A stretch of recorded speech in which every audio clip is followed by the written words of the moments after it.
この番組はご覧のスポンサーの提供でお送りします。It's Friday afternoon, 4:45 p.m. It takes every ounce of self-control that you have to keep from glancing up at the clock. You know that every time you look, it's going to tick more slowly by. And so, instead, you think of what the weekend has in store for you. Tonight at midnight, the new Barry Hodder movie premieres in theaters. You're not going to the midnight showing, but tomorrow there's a matinee, and you've got tickets. Tickets, too. You invited an old childhood friend we always kind of had a crush on. And to your surprise, she's in town and agreed to go with you. It's going to be a lovely day. So, with only 15 minutes remaining, you focus up on the task at hand, aimlessly moving windows across your screen, copy and pasting random paragraphs of text, clickety-clacking random letters on your keyboard to make it look like you're working, but nobody's really working at 4:45 on a Friday. You focus all of your attention on the screen, hoping that through the magic of hyperfocus, time will move more quickly past you, and instead, you are interrupted rudely as your boss walks in carrying an enormous mug of coffee. Hey, so listen, Justin called out, so we're gonna need you to come back in for at least a few hours on the middle of tomorrow. It's, company policy. Someone's gotta be here, and you're drawing the short straw, bud. So if you could just come in tomorrow around 11, stay until around 4, that would be great. Don't worry, we'll pay you overtime. 5 o'clock rolls around. Your workday is over, but the joy slips away from you.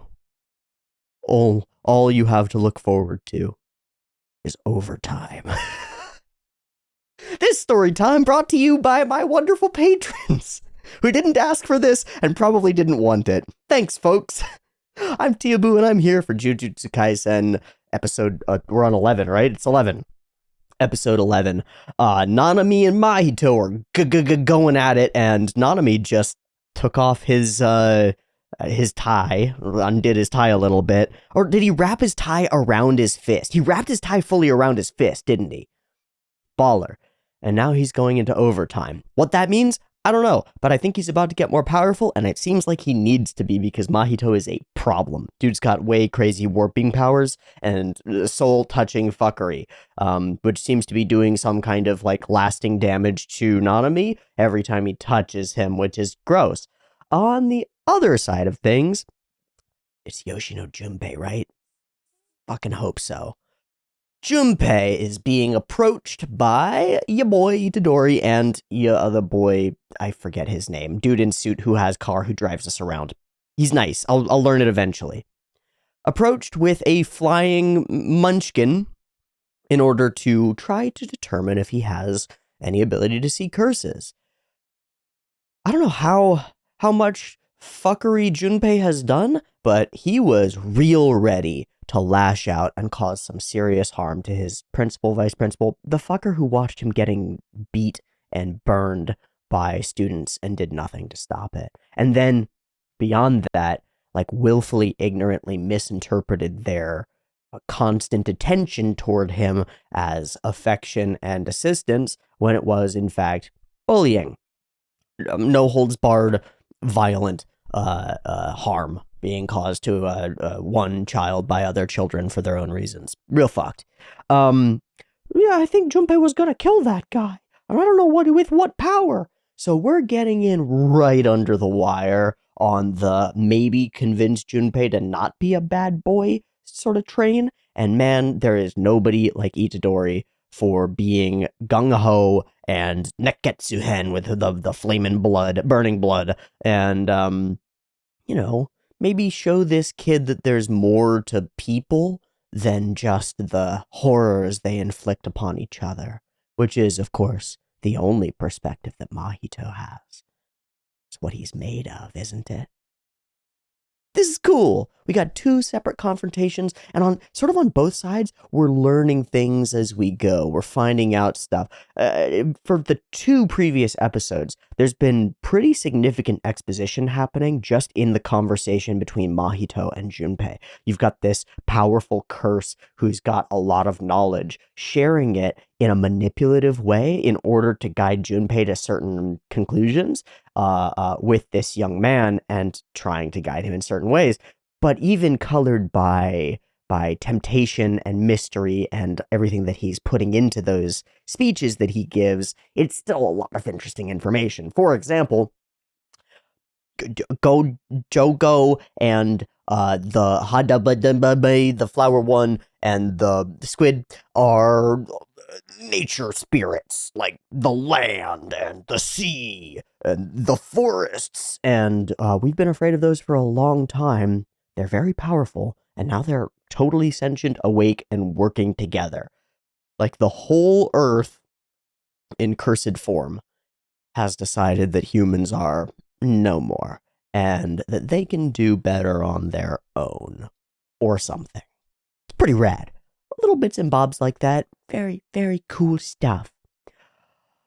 I think that's my whole spiel here at the beginning. I'm going to do a little drawing. I don't know how in-depth this will be, but I'm just going to start it and go with it. Take it where it takes me.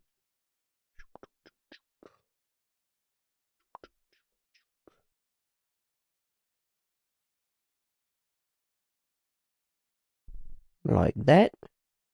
Like that. I am using a reference for the face of Mahito because I don't know what the fuck he looks like except scary. He's got some like bag lines under his eyes and stuff.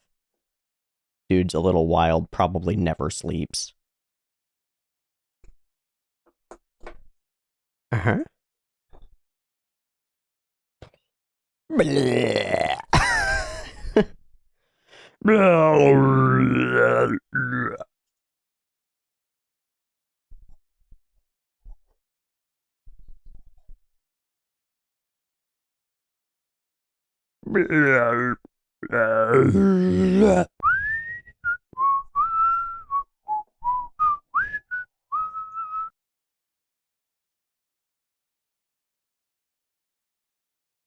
Other knee. She's just flying through the air like a beast. Like a speedy monster. Which he is. Little eyes. Perfect. Mahito with his tentacle hand, made up of crying humans. It's not exactly how his power works, but I'm fine with the mix-up. And with that, we are off to the races. Episode 11 of Jujutsu Kaisen Season 1. 2 versions. Picture-in-picture in the description. Timer on YouTube. Beep beep timer to count you down. Early access on the Patreon. Beep beep timer. Let's go. Do I have all the right subtitles and stuff? Yeah, I do. Okay. Here we go.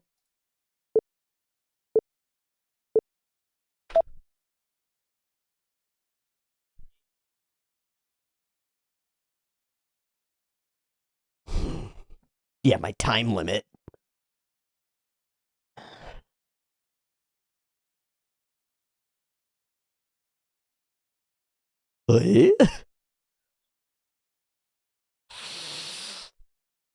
So cool. Honestly, maybe the coolest end of episode line, period. So that is what it is. Thought so.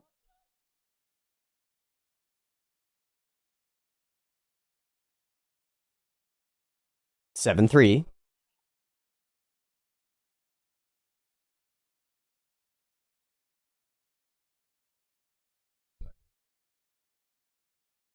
Any segment.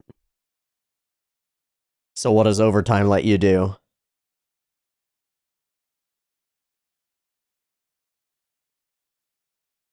Always slices his apples in 7-3. Oh, but he said, packs where you reveal your technique make it stronger too.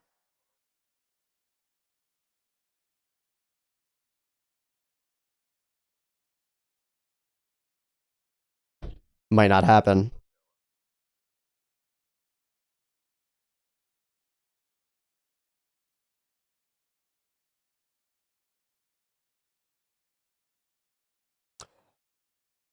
He chose the whole building?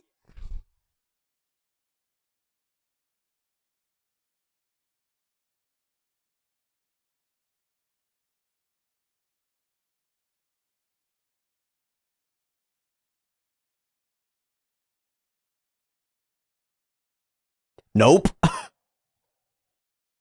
Oh, no time to dodge. Oh, you're just gonna leave it? Don't leave him. You finished the job. Even in overtime, you got. Aw. Okay, maybe that'll work. It's not gonna work. He just totally whomped him, didn't he? in that moment where he was thinking I should dodge, he did not see him coming at all.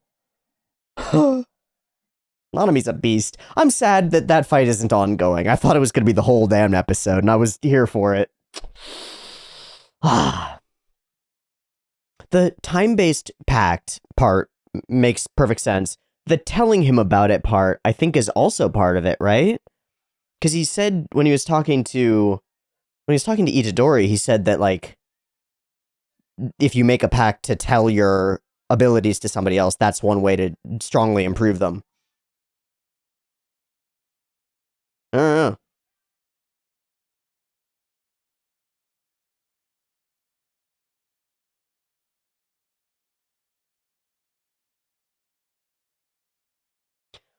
So if that's not going to be our focus, then is our focus going to be all on Junpei?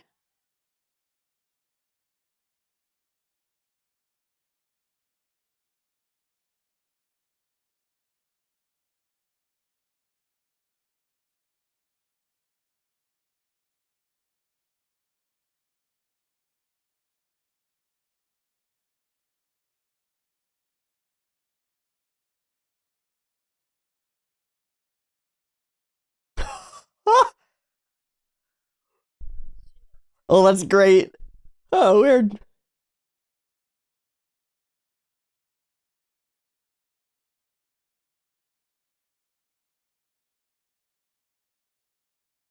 He can see it, right? Yeah, you're a terrible ambassador. EGG, EGG, EGG. You got him, buddy.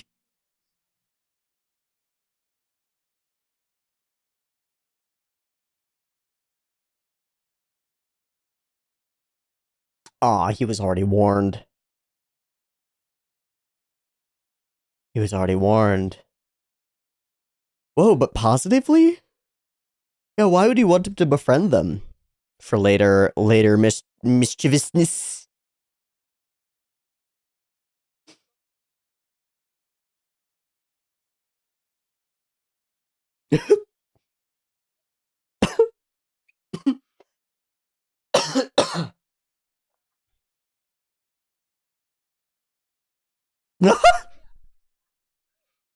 You can't leave him with that. Yeah, let's hang out. Let's hang out. Yeah, you're a lot. Oh, he loves horror films.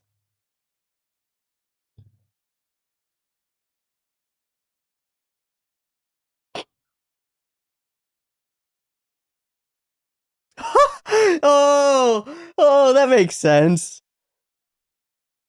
Yeah. Yeah, only the first human earthworm had anything interesting. No, that's bullshit.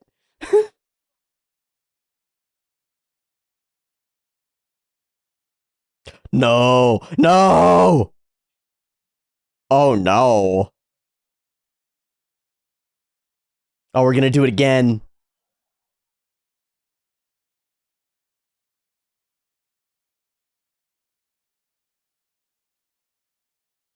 Uh.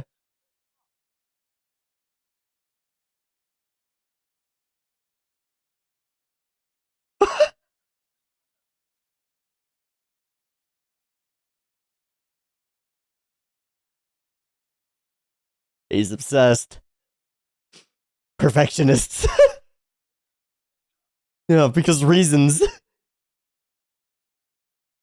I've been watching them with a punch bunny just beating the shit out of me. Hmm.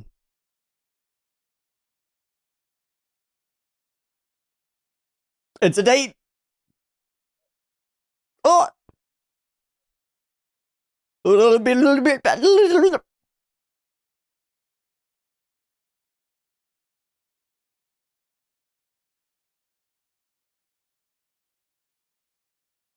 Hey, Junpei, your mom's. I'm not gonna say it. Is this actually ghetto in disguise? You shouldn't be smoking. Oof, not much fire behind that. No, he meant at all.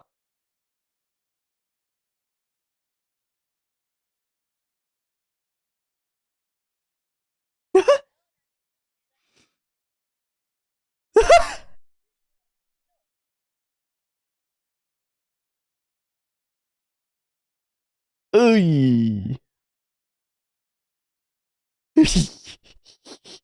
Thank God. Thank God Yuji is such an easy sell. Oh, hi, buddy. Going in to check up. Indeed.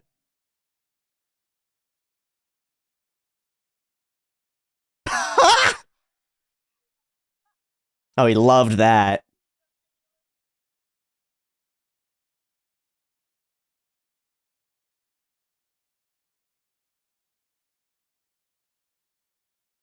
Hey. I feel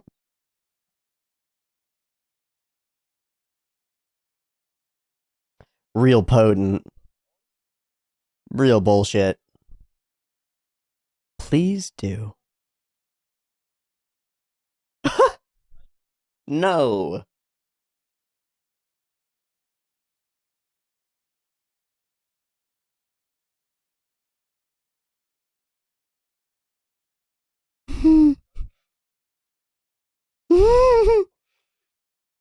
Now we're becoming good friends. It's great. His mom's cute.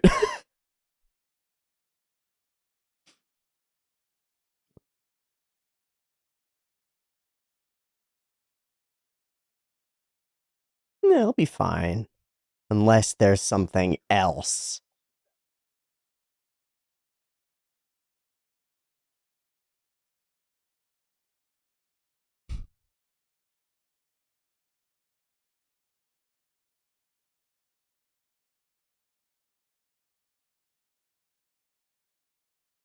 Speak of the devil.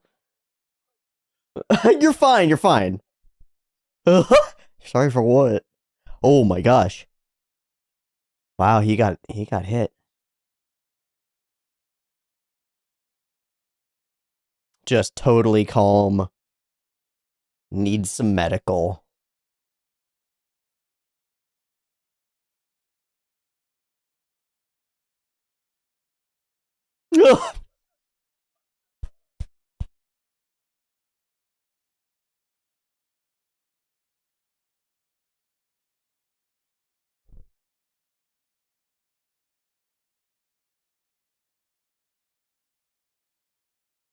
Jujutsu Sorcerer is going missing. Oh, inference.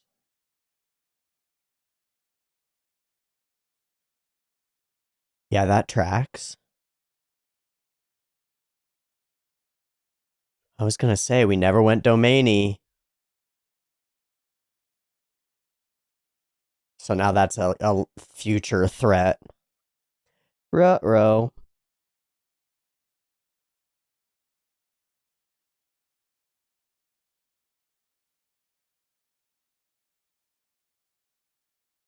Point of no return? Just colorful words?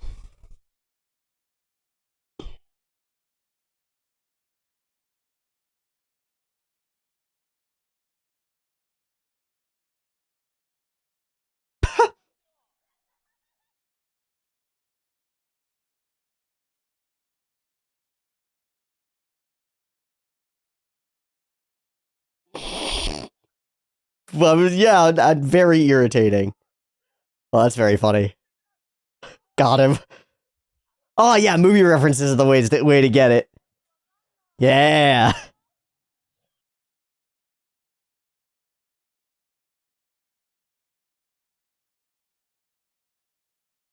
Goofy.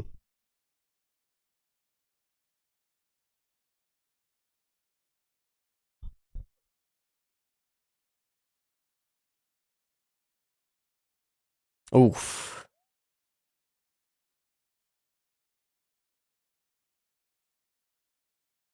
Hmm.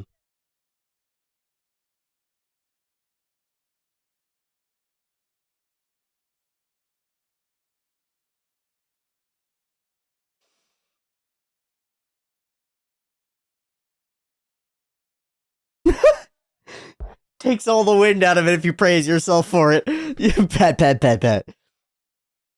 Very cute. It's very cute.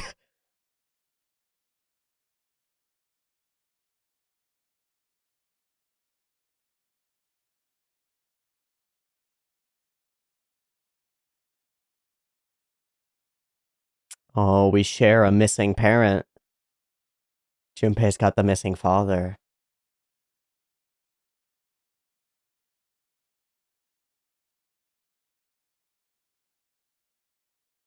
Ooh.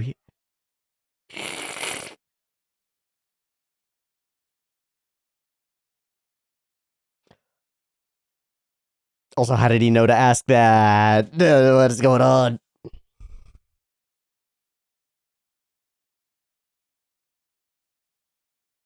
Oh, most certainly.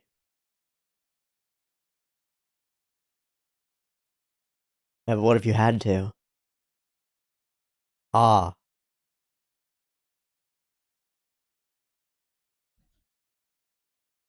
Ah. A categorical. A pragmatic reason for a categorical.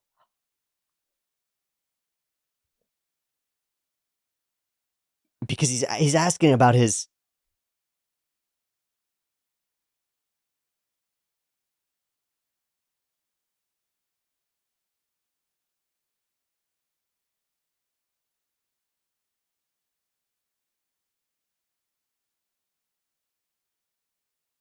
Good. Better weak than evil. I think. In most circumstances, maybe. Uh-oh, now I'm scared. Now I'm scared. I feel like she's gonna get murdered. Oh no. Not like this.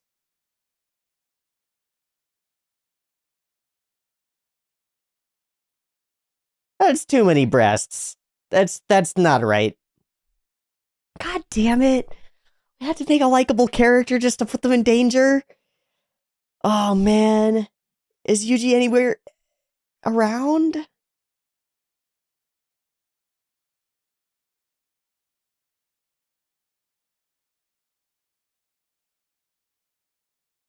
They just left it out as a calling card? Whoa.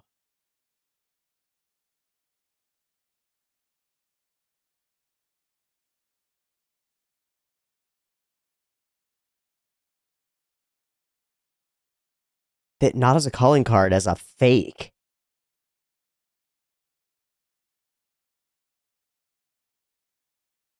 To keep her from rotting?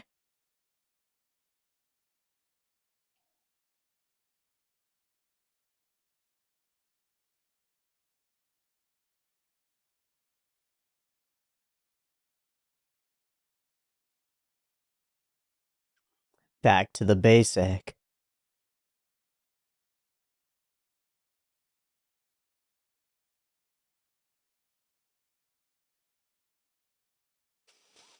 If he turned you.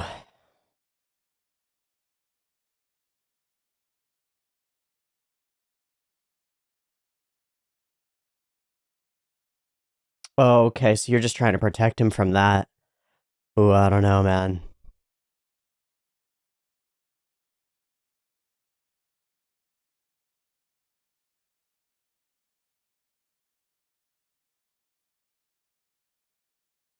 Good move.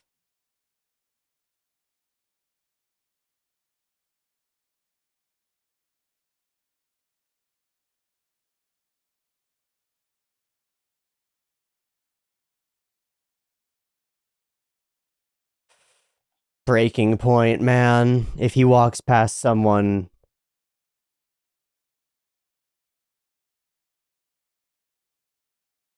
Whoa, what? Are we gonna blame Yuji?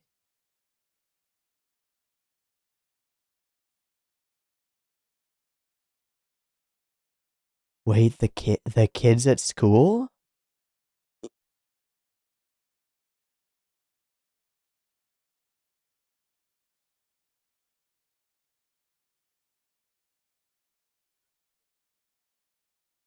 Holy shit.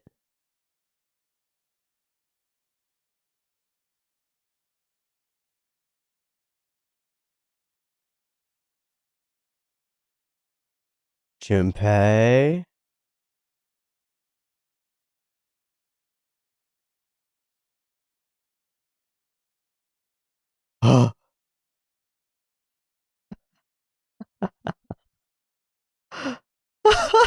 Oh, fuck.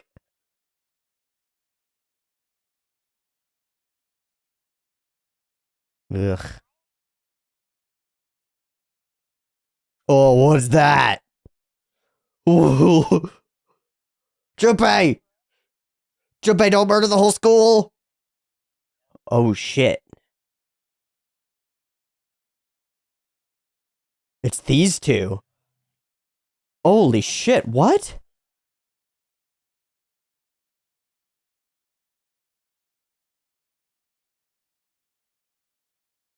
No trace.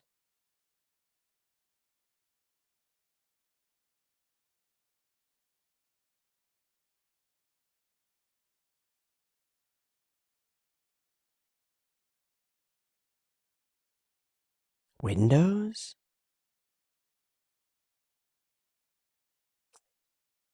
So he's setting a barrier around in the hopes that Junpei levels up and becomes a dark sorcerer or something. Oh. Whoa, the plan is to give Sukuna dominance? Oh my god, I didn't even consider that they might be working with Sukuna.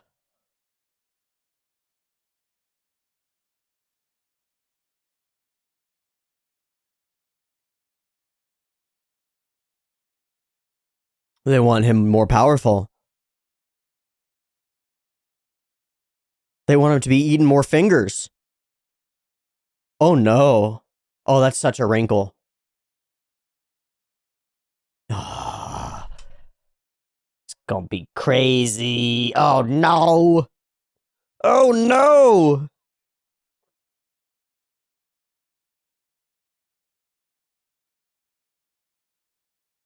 But you're about to be.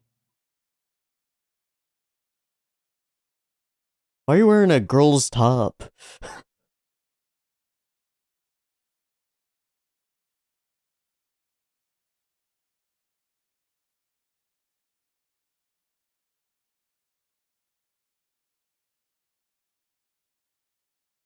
Whoa. He left him awake. Hi, buddy.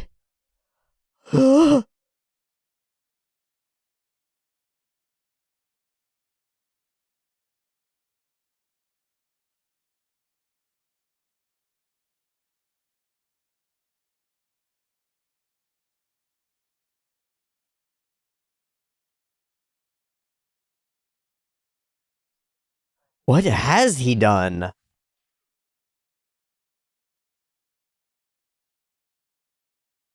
Oh man, full Anakin style.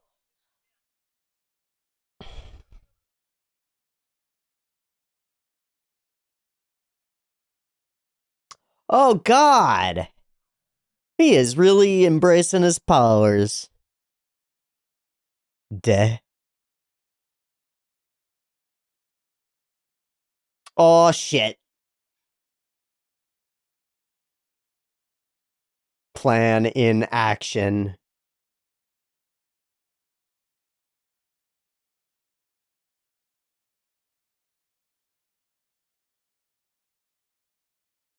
Jellyfish? Then the, like, stings? Yeah, maybe. Oh my god, I didn't. Whoa! I thought we'd done it. I thought we did it with that don't want to kill somebody speech. I thought we had him.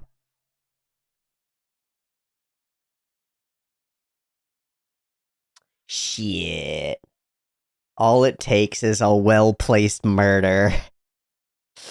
Tear somebody apart John Wick style.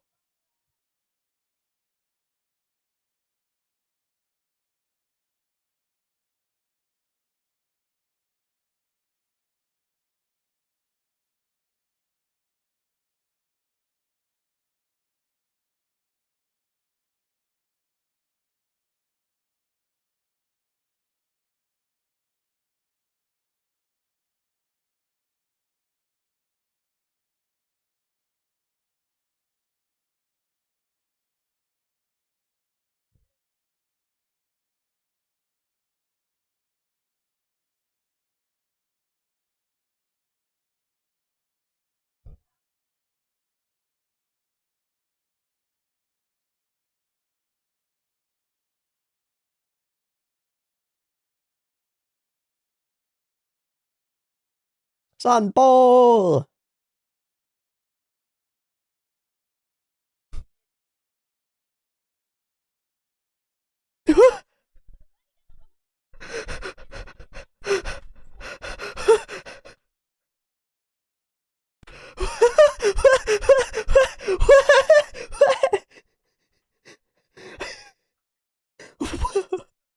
What?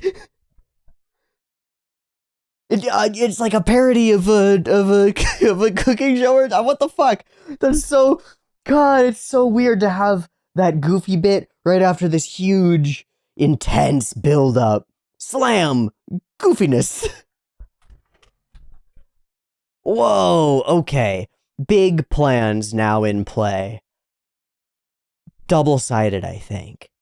I think, given what they've said, I'm trying to parse it. I think if they acquire Junpei as an ally, that's gravy. But their real goal is to draw Itadori out, force him into an impossible fight situation, so that somehow it manipulates him to give Sukuna a better pact. Although there's a wrinkle that they don't know about, which is the 1 minute. The control take. Like, that's an interesting element.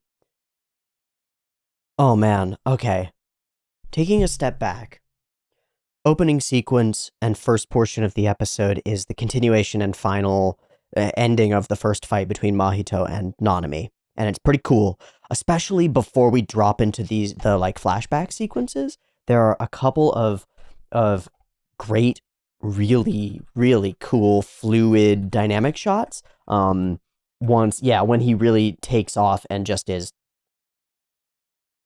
like speed skating around this place and with the most warbly warpity pants that have ever been, and he like skips a step every two, so it's like like he's going too fast to gain traction on the ground. It's really cool looking. Lays out the options, shows us some cool power. Good and done, and that's it for that portion of the episode. The rest of the episode is entirely about Junpei, isn't it? Yeah, it is. Every scene is related to it. So our first conversation is Itadori doesn't know what to do here. Sorry, I was going to step back out before I dive into the weeds. Do a little glancing at the forest first. Overall, this is a journey for Junpei into where he ends up at the end of the episode. And we'll see if that can be stopped, halted, allayed, changed, altered, but I don't think so. Kid cared about his mom, and he was right on the edge beforehand. It was only what Yuji said. So you get it right up to that barrier, and then he makes this internal promise to himself, like, okay, I'm not going to kill somebody. and then you shatter his world, and that's out the window, man. So they want him to befriend Jujutsu sorcerers, specifically Itadori. Love the tone, color. Love that they end up vibing over Human Centipede. It's funny, and goofy. I love that they do the scenes for it. They're very funny. Oh shit! It's his own mother.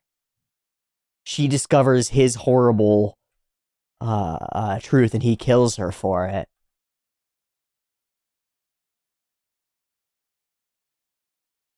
A movie about perfection.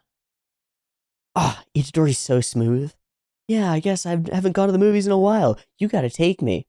My guy getting dates. Ah, man, this is a rough introduction to a character who now I know is going to die within the episode, because she's really likable. She hits a whole bunch of beats beyond like mom stuff, the smoking, the over drinking, the whole aesthetic, and the hey, no, I'm doing my part, you don't disrespect me, young man kind of energy that's lovely. She's lovely.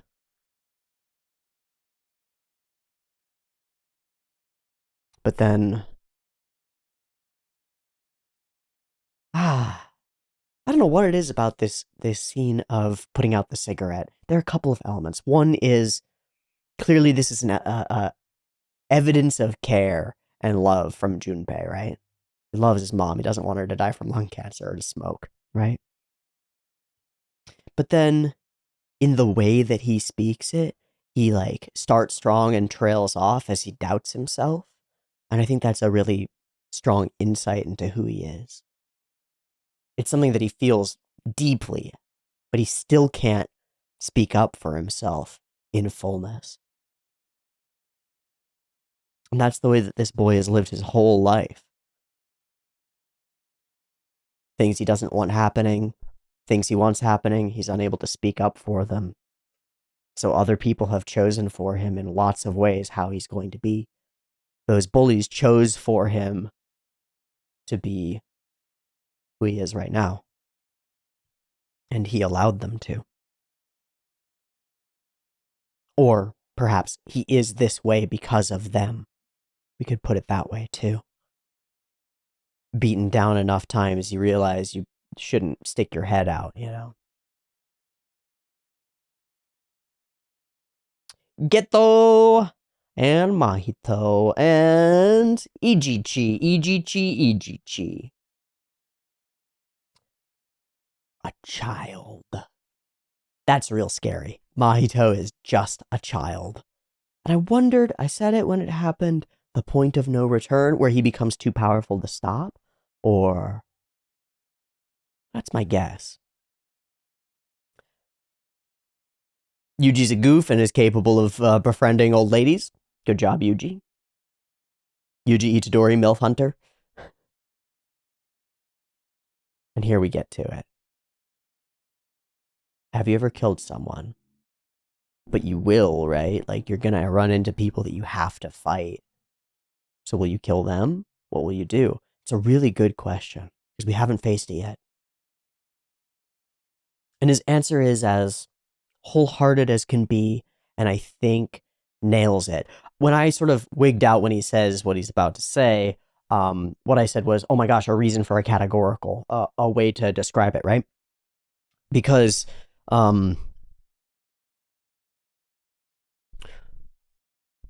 base util, you'd say it's probably a good thing to kill a bad jujutsu sorcerer. They might cause lots of harm. Or perhaps base util, you might say, like, well, it would be bad too, because they're not causing that much harm, and you killing them would cause more harm. Either way, you're just basing everything off of the utilitarian ideas of harm. Itadori doesn't do that. He's like, no, there's something sacrosanct about that. That's a threshold that can't be uncrossed. There's something important to it. He starts with his intuition. His idea here is, I wouldn't want to, and then he follows it up with a much better reasoning. But they're bad people, and his answer is, if I killed anyone, the option of killing would force its way into me. I'd open that door. And then every circumstance that I end up in, every struggle, the opportunity to kill would come up as an option. So if I started questioning the value of life, it would become vague. It would fall apart.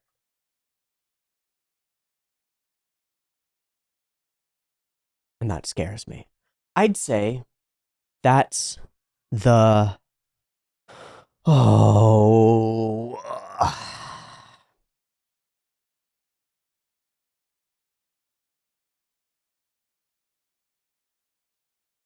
foundation of a comfortable existence in any society? Something like that. Our social structures are founded on the divinity of the individual, the inherent and inalienable value of the human life, of the individual, the person. At least that's true in Western democratic nations. There is a wide range of that.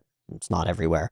But that's structured into our legal systems in an unapproachable, unassailable sort of way. Without those legal systems in place, though, you have to believe in it. The system only works if everybody acts like it works. And if you do start to doubt the value of other people and act in line with that doubt, the interactions, the expected interactions that make personhood in a group, society, work, fall apart. It's antithetical to the established order of human civilization, something like that, to doubt the importance of the value of life. Fiddly words, sorry.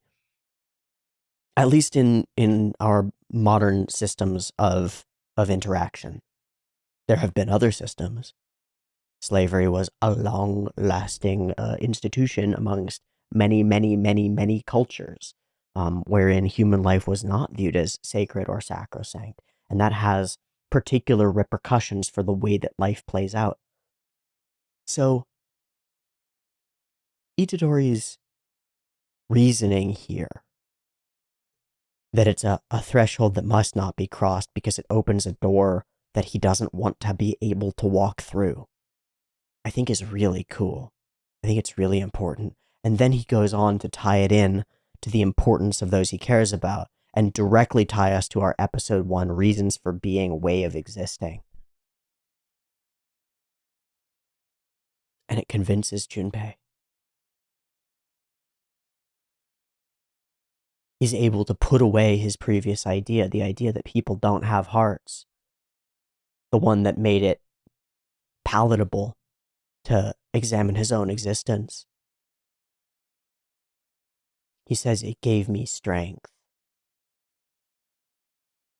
That nihilism can be strengthening. It's very tempting to be able to say, none of it really matters. It's not from their hearts. They're just empty shells of pain. When you compare that to the unfortunate truth that those are human beings who are real and capable of joy and love and all of those things, and they've chosen in these moments to cause you pain for their own pleasure. That's much harder to stomach, isn't it? Maybe easier to just go, that's the nature of people. Divests you a little bit of individual responsibility. And if you believe it wholeheartedly, whole-souledly, because you don't have a heart, I suppose. If you believe it wholeheartedly, it divests you individually of the responsibility for killing, which makes it much more palatable to kill, which is exactly the kind of thing Mahito might want to incept into this kid's brain. Fucking hell. So he goes to sleep, unwilling to do it. And Mama wakes up to a knuckle sandwich. and a horrifying booby monster that stole half of her and iced the rest? Oh, I hope we don't meet a curse with like a really pretty pair of legs. You know? Like horrifying topside, pretty pair of legs. Oh god, it's his mom! Maybe they ate it. I don't know. I hope they ate it. It's brutal to do this in just pure narration over the top. It's really brutal. So Itadori not just requests, but demands to be brought along. I don't really understand this. My partner wasn't there. Why? Because I'm a child. I don't really understand this. I don't want any of that. I don't really understand it. Anybody got any insight? Nanami warns him away. You can't. It's too much. Oh, I didn't get it. Now I get it. If he fought against Mahito, he'd have to kill the transfigured humans that Mahito sends against him. And that would be his first kill. And that would be really bad. And so Nanami's trying to protect him from that eventuality. Ah, got it. And so instead, monitored Yoshino Junpei and send him right into the waiting clutches of the trap. Oh, black on black. A beautiful day. And Mahito tells him that someone put this finger there. The real question is, who put the finger there? It was Geto or Mahito, right? Had to have been. Had to have been. As a setup to make this happen. But they also want Sukuna to consume it. They want the Jujutsus to get their hands on it. Fucking wild. It's a tiny aside, but I think the idea that you're pissed that your like fuck, what do you call it? Your ghostwriter wrote too good of an essay and got you a prize. It's amazing. It's amazing. What a shit. What an absolute shit. He really should be, you know, you want him dead, don't you? You can't kill him, can you? Puts us right in the position. It's really solid. As soon as they met, I'll cause them to clash and force Itadori Yuji into a pact giving Sukuna dominance. So this is a wrinkle that fully did not expect at all. But of course they want Sukuna out and alive and awake. He's the maximum chaos. He's probably their ally. So, Junpei walks through his school, a king finally. Lord of Edge. And I think they're stings from a jellyfish. I think that's what it is. You're gonna die no matter what you say, and you deserve it. He doesn't answer about the finger. He's just unaware. This is all a ploy to get Junpei to fight with Itadori.